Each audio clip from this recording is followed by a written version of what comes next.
No vídeo de hoje, nós vamos comentar sobre a possibilidade de Laughtale estar dentro de um animal, e por isso sua localização é impossível de ser encontrada sem os Roger Poneglyphs.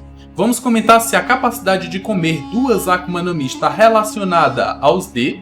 Vamos comentar se só os Mugiwaras evoluem, se os inimigos que eles derrotaram ficam estagnados no tempo. E vamos comentar quem foi o primeiro ou possível primeiro usuário da Gomu Gomu no Mi. Nós vamos ver tudo isso nesse vídeo aqui. Se você ficou curioso, segue comigo e acompanhe esse vídeo até o final.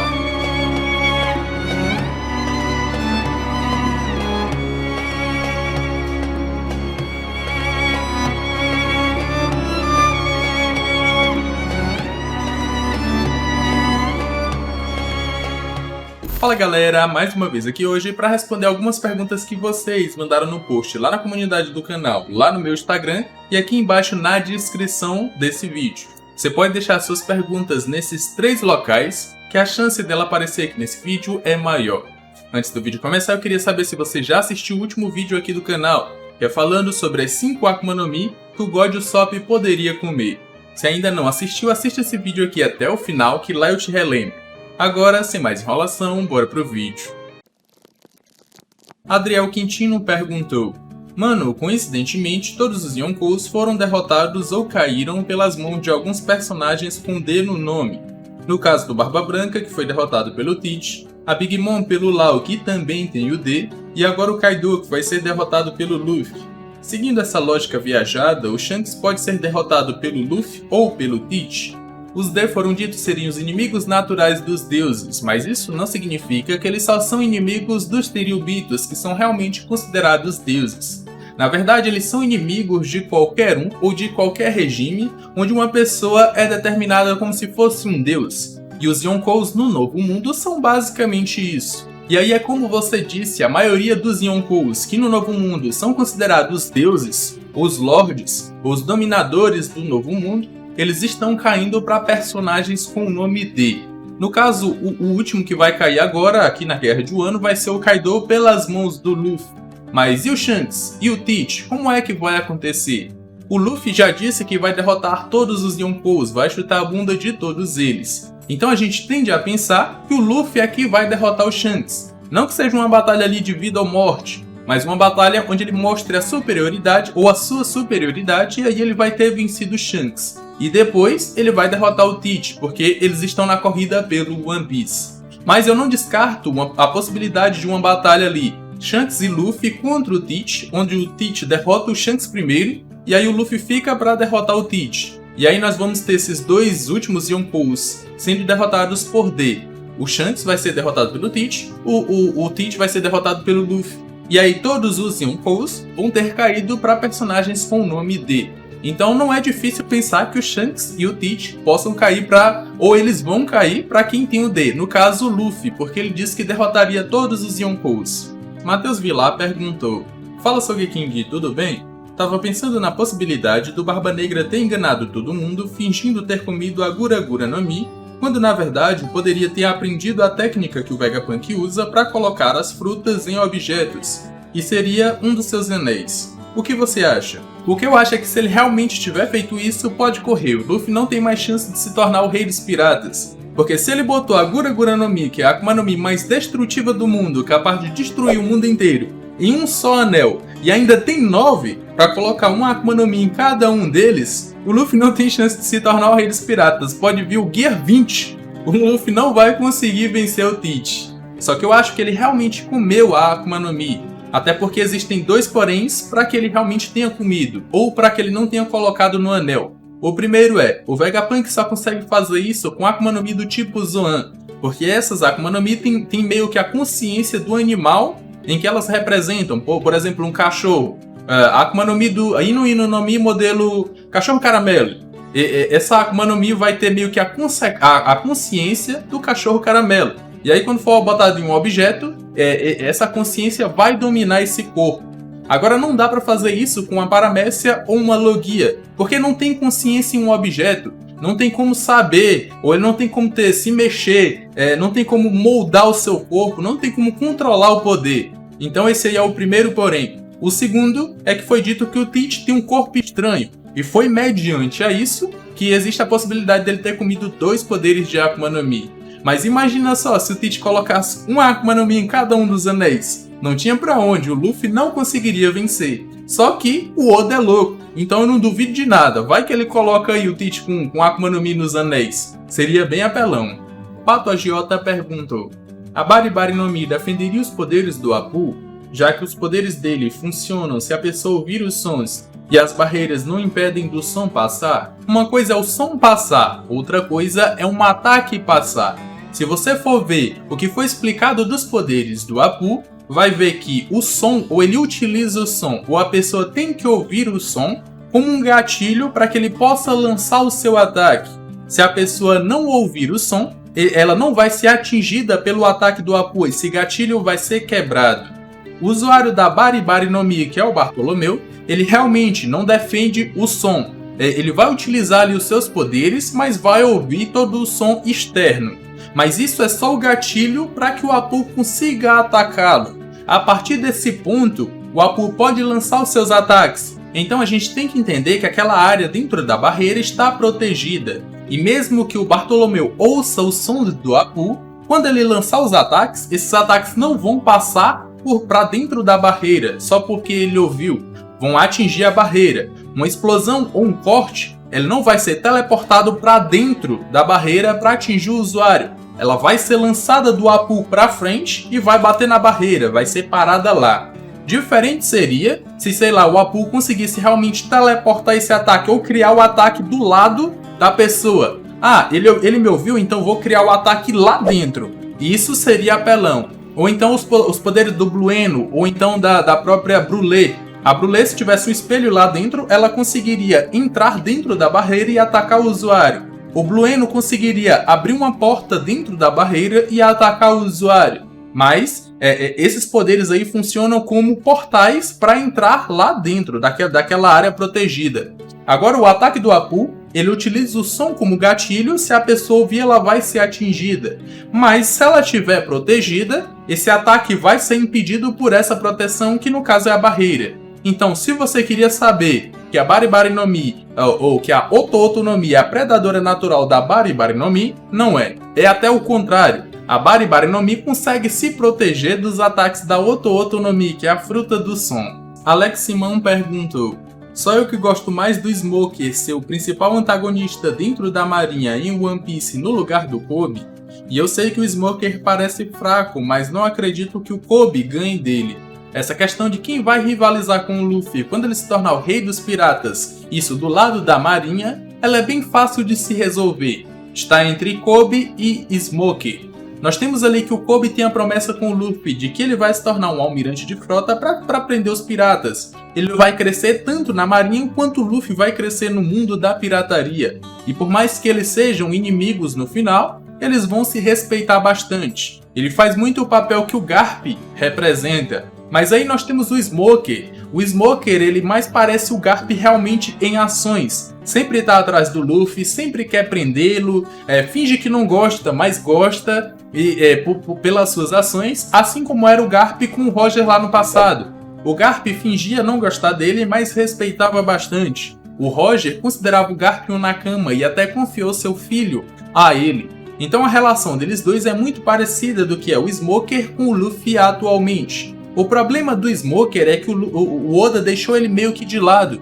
Ele não está evoluindo absurdamente como o Kobe está evoluindo para se tornar esse almirante fodão lá no futuro. O Smoker meio que está se tornando um bucha. Até porque o seu poder, que é a logia da fumaça, seria bem apelona se ele utilizasse de modo mais, como é que eu posso dizer, mais ofensivo, mais brutal. Que ele pudesse tomar uma ilha inteira com a fumaça e fazer todo mundo desmaiar. Ou então entrar dentro do corpo dos seus inimigos com a fumaça para atacá-los de dentro para fora. O Oda poderia fazer isso para torná-lo mais forte e mais brutal, só que ele não faz. E todas as batalhas que o Smoker travou agora no Novo Mundo, ele apanhou. Não teve para onde. Em todas elas, ele tomou um pau. Tomou pro Lau, tomou pro Luffy, tomou pro Doflamingo e por aí vai. Então eu acho que o rival do Luffy ou os rivais do Luffy podem ser os dois. Até porque se a gente for ver lá com o Roger, não tinha só o Garp, tinha o Sengoku também. quando o Roger é apresentado, ele fala: ah, se vocês querem me prender, mandem pelo menos o Sengoku. Então é basicamente isso que pode acontecer com o Luffy. O Luffy tá lá como rei dos piratas e diz: ah, se vocês querem realmente me prender, mandem pelo menos o Smoker. Mandem. Porque o Kobe é que vai ser ali o rival do Luffy na marinha. Então mandem pelo menos o Smoker. Eu acho que ele pode evoluir até chegar a um ponto de que ele vai estar rivalizando com o Kobe lá na marinha, com um posto ali de almirante. GG Easy perguntou: Lucas, teve uma pergunta falando que talvez o Barba Negra seja de outra raça por ele ter comido mais de uma Akuma no Mi. Mas não poderia ser que a propriedade de comer mais de uma Akuma no Mi seja da raça dos D? Porque assim teria ainda mais sentido do porquê o governo mundial quer acabar com os D. Essa suposição faz bastante sentido, até pelo fato de existirem poucos Ds atualmente, e eles não tentaram comer mais de uma Akuma no Mi a não ser o Teach. Eu posso citar aqui para vocês que nós temos o Luffy, o Roger, o Ace, o Marshall de Teach, o Saulo, o Garp, Dragon, Rouge, Lau e Shebeck. Por ter poucos Ds atualmente, pode ser que a maioria deles não tentou comer mais de uma Akuma no Mi. Foi só o Teach que tentou comer e aí ele ganhou 2 poderes de Akuma no Mi. Mas pode ser que talvez o Luffy, se ele tentasse comer mais uma Akuma no Mi, ele também teria ou ganharia um novo poder e não morreria. Isso, se o fato dele ser um D, dá pra ele a capacidade de comer mais de uma Akuma no Mi. Só que o que eu tenho que lembrar pra você é que os D, eles são uma família e não uma raça. Eles são uma família que pode ter sido até a família que era líder do reino perdido ou do reino que foi destruído e foi fragmentada ao longo da história em diversas famílias, mas continuam sendo de raças que já existem, dos humanos, dos gigantes, que foram os que foram apresentados até agora com o Saulo e os outros que a gente conhece. Então eles são uma família que foi fragmentada ao longo da história, mas continuam sendo de raças que já existem. E eu não acredito que pelo fato da pessoa ser um D, ela possa comer uma Akuma no Mi. Eu acho que faça sentido, mas acho que não pode ser. Até porque tudo que gira em torno do Teach ter comido um segundo poder de Akuma no Mi é o fato dele ter um corpo estranho. É o fato de o número 3 estar intimamente ligado com ele, como se ele tivesse 3 personalidades. A gente pode ver o número 3 em todo o Teach. O fato dele não dormir já foi revelado ou já foi levado em consideração isso, por ele ter comido 2 Akuma no Mi. O fato dele ter ido até a ilha do Chopper para procurar possivelmente um médico, pode ser alguma doença genética que ele tenha, e esse é o fato que fez ele comer 2 poderes de Akuma no Mi. Essa é a teoria mais aceita, mas faz sentido por terem poucos Ds, que essa família possa comer uma Akuma no Mi, ou possa comer mais de uma Akuma no Mi. Paulo Soares perguntou: One Piece é cheio de coisas sem sentidos e que forçam demasiado o hype para os protagonistas, nomeadamente em questões de lutas e de poder. Parece que a evolução, que ainda por cima acontece a um ritmo completamente desproporcional e absurdo, só é possível para os Mugiwaras. Doflamingo não evolui depois de Dressrosa, Katakuri não evolui depois de Holy Cake. Por quê? Porque é que temos que assumir que estes personagens estão estagnados num ponto, e que quando Luffy ou qualquer outro Mugiwara ultrapassa esse ponto, é nesse momento mais poderoso que esses personagens. Cara, eu concordo e não concordo com você ao mesmo tempo. Eu concordo no sentido de que existem Mugiwaras que ultrapassam o seu limite em busca dos seus objetivos, mas o seu inimigo também tem objetivos a cumprir, tem os seus próprios. E por que eles também não ultrapassam o limite para eles conseguirem ir além? Nós estamos falando aqui quase que um plus ultra. Mas é isso que eu não consigo entender nas batalhas do mundo de One Piece. Agora, o que eu não concordo é o fato de que você disse que os personagens estão estagnados. Essa é uma impressão que a gente, que é fã, tem depois que os Mugiwaras vencem determinados inimigos. Mas o mundo de One Piece é vivo. Enquanto os Mugiwaras estão em uma ilha fazendo coisas, no mundo está acontecendo diversas outras. O mundo gira além Mugiwaras. O mundo não para. Uma coisa que o Oda sempre faz é que quando ele vai trazer personagens que ele já introduziu, ou que um vilão que o Luffy já derrotou, ele traz esse vilão mais forte. Então, quando ele derrotou o Crocodile lá em Alabasta, o Luffy só derrotou ele pela fraqueza do Crocodile. Mas ele já era muito forte, e quando ele voltou lá em Marineford, a gente viu que o homem era absurdo. Lutou contra Katakuri, Doflamingo, lutou contra o Mihawk, lutou contra todo mundo. Então essa é só uma impressão que a gente, como fã, tem e que não deveria ter no momento em que um Mugiwara vence um inimigo. Porque no momento em que ele vence um inimigo, ele ultrapassou seus limites para conseguir vencê-lo. E não necessariamente por ter vencido é que ele se tornou mais forte que aquele cara. Ele vai se tornar mais forte depois que ele absorver tudo aquilo que ele dominou ou que ele aprendeu durante essa jornada, durante essa batalha. Um exemplo que eu sempre dou e sempre vou bater na tecla é o Luffy vencendo o Katakuri, por exemplo. O Luffy venceu o Katakuri porque ele ultrapassou seus limites, ele foi além, e aí ele conseguiu vencer e adquiriu diversas novas habilidades. Mas o Luffy que venceu, se lutasse contra o Katakuri de novo, poderia ser que naquela o Katakuri não vacilasse mais e venceria o Luffy. Agora o Luffy que chegou em Wano, que dominou tudo aquilo, aprendeu Ryuou e está aprendendo outras técnicas, esse Luffy é mais forte que aquele Katakuri.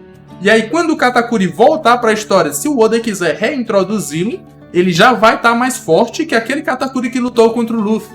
Então o mundo de One Piece gira, ele não está estagnado. Essa é uma impressão que a gente como fã tem, mas não é assim que acontece. Se o Oda for trazer algum personagem que ele já introduziu, ele vai trazer esse cara mais forte. E até hoje a gente espera vários outros personagens que disseram que iriam aparecer, mas ainda não apareceram, como o Kim, por exemplo, o Enel, quando ele vier ele vai voltar muito forte, e por aí vai. Então essa é só impressão, é o que eu penso, mas eu quero saber a opinião de vocês. Vocês concordam, discordam? Comenta aqui embaixo que eu quero saber. Vitor Costa perguntou: Salve Lucas, você acha que se um personagem que já tivesse certa experiência com o poder de Akuma no Mi poderia dominar mais rápido, podendo até chegar ao despertar numa velocidade absurda?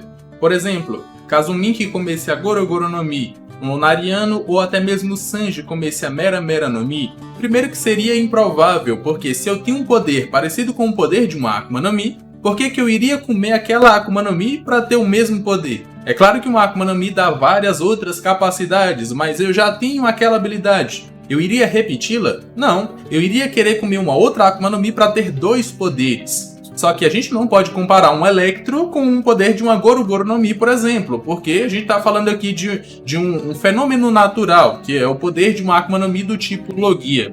Mas, por exemplo, se fosse a Reiju, que já tem o poder do veneno, comer a Akuma no Mi do Magellan, faria sentido?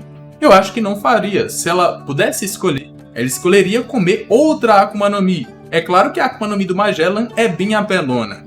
Só que eu acho que se tu já tem uma Akuma no Mi, ou se tu já tem uma habilidade que é parecida com o de uma Akuma no Mi, ou tu não tem uma habilidade, vai ser a dificuldade vai ser a mesma para essas duas pessoas dominarem um certo poder.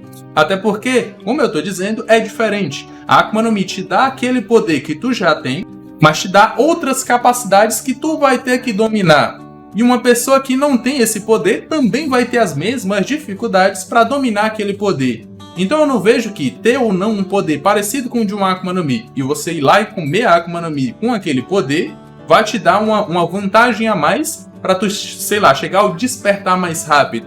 O que eu acho que o despertar é uma junção ou uma união de Akuma no Mi com o usuário, assim como é para a Kokuto, ou eu teorizo que seja para uma Kokuto ser formada, seja a união de um espadachim com a espada em um só. Então, para o despertar, vai ser a união da Akuma no Mi com o usuário em um só. Aí tu diz, mas se ele comeu, eles já são um só. Não, o usuário utiliza aquele poder, ou ele toma emprestado aquele poder de Akuma no Mi e utiliza. Mas aí quando ele se torna um só com o poder, ou é basicamente isso que eu teorizo que vai acontecer, porque é teoria, aí ele vai encontrar ou ele vai chegar no estágio superior das Akuma no Mi e vai despertar. É mais ou menos assim que eu imagino. Mas se uma pessoa tiver aquela habilidade ou não tiver, pra mim vai ser a mesma dificuldade pra dominar aquele poder.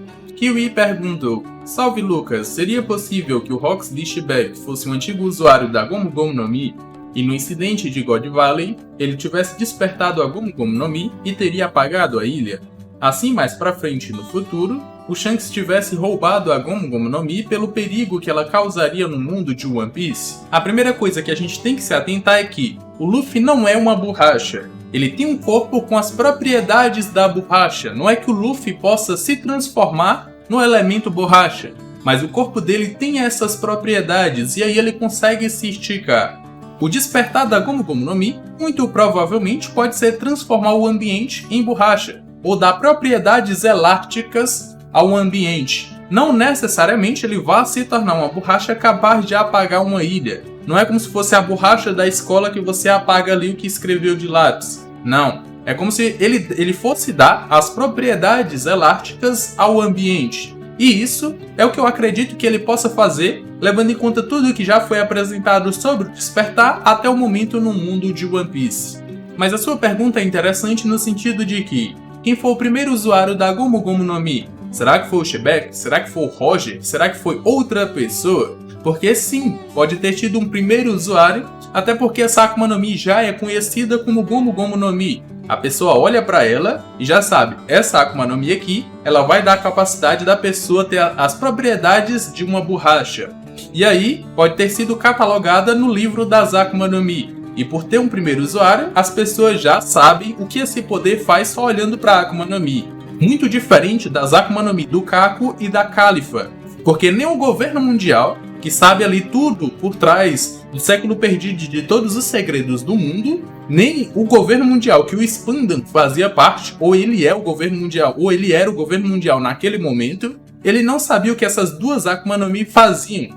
E aí a gente pode inferir que essas duas Akuma no Mi não tiveram um antigo usuário e por isso elas não foram catalogadas. Só que eu acho difícil alguém tão forte quanto o Shebek, que era ali o principal ou mais formidável inimigo do Roger, ter esse poder. Ou o próprio Roger também acho muito difícil que ele tivesse esse poder, porque eles são personagens absurdos. E se eles tivessem essa Akuma no Mi, eles já poderiam ter utilizado ela de uma forma até mais perigosa do que o Luffy já utiliza. E aí, se eles tivessem esse poder, eles meio que tirariam ali parte da inteligência do Luffy, parte da criatividade do Luffy em criar poderes. Então, se teve um primeiro usuário, eu apostaria que foi quem? Alguém que não lutaria com ele, não utilizaria para meios de batalha, como por exemplo a Portogare de Rouge. Muita gente já teorizou que ela teria a Gomu Gomu no Mi pelo fato de que o Ace dentro da barriga dela e ela não tinha um barrigão. Ela não mostrava ou não demonstrava ter. Mas eu não lembro se essa teoria aí já foi descartada pelo fato dela ter sido confirmada ou não com Akuma no Mi. Mas eu apostaria que o primeiro usuário da Gomu Gomu no Mi utilizou esse poder não de uma maneira que o Luffy utiliza, não em batalha, mas utilizou para esconder alguma coisa, para mudar alguma coisa. E eu apostaria na Portogare de Rouge como tendo sido a primeira usuária relativamente próxima ou antes do Luffy. Claro que pode ter tido desde 800 anos atrás, ou muito antes, até agora pode ter tido vários usuários. Mas se eu fosse apostar em alguém, seria a Portogare de Rouge, a mais próxima ou anterior ao Luffy. Não o Shebek, não o Roger, porque se eles tivessem esse poder, eles usariam de uma maneira absurda. E aí vem a pergunta, o porquê o Shanks foi buscar essa Akuma no Mi lá no East Blue? E ele já sabia o nome dela. Quando ele pegou, ele sabia que era a Gomu Gomu no Mi. Então, por que ele foi lá no East Blue buscar essa Akuma no Mi? Eu tenho duas possibilidades. Uma delas, que é a que vocês já conhecem, que é o fato do Luffy poder se tornar um gigante utilizando todos os Gears, e o Shanks sabia disso e não queria que o governo tivesse esse poder por conhecer o poder dos gigantes. Porque o governo poderia utilizar essa Akuma no Mi ou replicar ela para que inúmeras pessoas pudessem ter a capacidade de se tornar gigantes e o governo teria o seu exército de gigantes. Eu já fiz um vídeo relacionado a isso e se você ainda não assistiu eu vou deixar o link no card aqui em cima para vocês. E a segunda possibilidade é que se tu pegar a Gomu Gomu no Mi e a Yami Yami no Mi, tu vai ver que elas são muito parecidas, diferem poucas coisas. Pode ser que o Shanks soube dessa Akuma no Mi ou das características dessa Akuma no Mi antes de saber o nome e foi atrás dela justamente para não dar esse poder pro Teach. Porque se vocês prestarem atenção, a cicatriz que foi dada no olho do Shanks foi pelo Teach em um momento em que possivelmente o Barba Branca não estava envolvido. Porque quando o Shanks vai conversar com ele, o Shanks fala, essa cicatriz aqui foi dada pelo Teach, ela que tá doendo agora. Como se o Barba Branca não soubesse, ou como se ele não tivesse diretamente envolvido nesse incidente que deu a cicatriz no Shanks. E pode ser que esse incidente que o Barba Branca não estava envolvido, ou nesse incidente, o Shanks descobriu que o Teach queria a Yami Yami no Mi, ou estava à procura dela. Então ele foi lá no East Blue pegar essa Akuma no Mi, por saber dos seus poderes e não querer deixar que o Teach pegasse ela. Ele pegaria, daria para alguém ou guardaria para que o Teach não pegasse. Essa aqui é uma segunda possibilidade que eu pensei ao ver a sua pergunta. Então essa pergunta foi muito boa, que deu pra gente conversar sobre vários pontos. O despertar da Gomu Gomu no Mi, o primeiro usuário dela e o porquê o Shanks foi pegá-la lá no East Blue. Mas aí eu quero saber a opinião de vocês. Vocês concordam, discordam? Comenta aqui embaixo que eu quero saber também. Ace perguntou: salve Sogeking, manda salve. Você acha que o One Piece pode estar dentro de um rei do mar? E os poneglyphs servem para você invocar o rei do mar? Assim o tesouro não teria uma localização fixa. Já vimos uma casa dentro da Lagoon, então acho possível o One Piece estar dentro de um rei do mar. Teoria maluca, mas vai que. Um salve pra você, mano, e respondendo a sua pergunta, faz sentido. Eu não tinha pensado nisso em nenhum momento, mas depois que eu li a sua pergunta, a gente pode lembrar, ou a gente lembra que existe um peixe comedor de ilhas. E o Usopp já mentiu sobre esse peixe. Falou que já atracou no seu cocô achando que era uma ilha, mas era só o cocô de um peixe gigante. E aí foi confirmado pelo Dory e o Brog que eles também já atracaram nesse cocô achando que era uma ilha. E aí os Mugiwaras são engolidos por esse peixe gigante e ele é morto, praticamente morto, né? Pelo Hakoku dos gigantes. Mas ele é dito ser um peixe devorador de ilhas. O problema é que esse peixe digere as ilhas e transforma elas em cocô. Se ele não digerisse, ou se existisse um peixe ou alguma coisa que devorasse a ilha e mantesse ela guardada dentro dele, aí sua hipótese faria muito sentido. Porque os poneglyphs diriam: você pode encontrar esse monstro ou esse peixe gigante em determinado local, em determinada hora, ele aparece por lá. E aí ele abre a sua boca, sei lá, para comer, e aí ele aparece. E aí você pode entrar, encontrar o One Piece, e aí se tornar o rei dos piratas. Então faz muito sentido, e isso explicaria o porquê ninguém encontrou essa ilha antes. Porque a gente tem milhares e milhares de piratas entrando na Grand Line a todo momento. E pode ser que um deles toparia ali com a ilha se ela estivesse na superfície normal. Se ela fosse uma ilha como qualquer outra. Como ninguém encontra, só quem pega os Brood Poneglyphs, então faz sentido que essa ilha, sei lá, possa se locomover ou esteja escondida. Então sua hipótese é válida, até pelo fato de já existir animais que comem ilhas. Só que o porém disso é que quando Roger se tornou rei dos piratas, a gente pode ver ali que todo o seu bando estava reunido em volta de um mapa, que eles tinham determinado a exata localização de algum ponto. Pode ser que esse ponto seja diretamente a ilha, e ela, sei lá, está submersa, e ela só emerge em determinados momentos e em determinadas condições. Mas também faria sentido de que eles determinaram o local onde esse monstro está com a ilha. E é nesse local, nessa hora, ou em determinada hora que ele abre a boca para comer, sei lá, e a ilha aparece. Então faz bastante sentido a sua hipótese, eu não tinha pensado antes. Então pode ser que a ilha esteja em um determinado monstro que não digere ela, mas aí ele pode mostrar essa ilha em determinados momentos. O que vocês acham? Comentem aqui embaixo que eu gostei muito dessa hipótese. Bom galera, esse foi o vídeo, eu respondi várias perguntas e se ainda não respondi a sua, continua mandando que uma hora eu posso responder. Manda lá na comunidade do canal, lá no meu Instagram ou aqui embaixo na descrição desse vídeo. E eu já posso até ter respondido a sua pergunta, então dá uma olhada na playlist só de Sogeking Responde.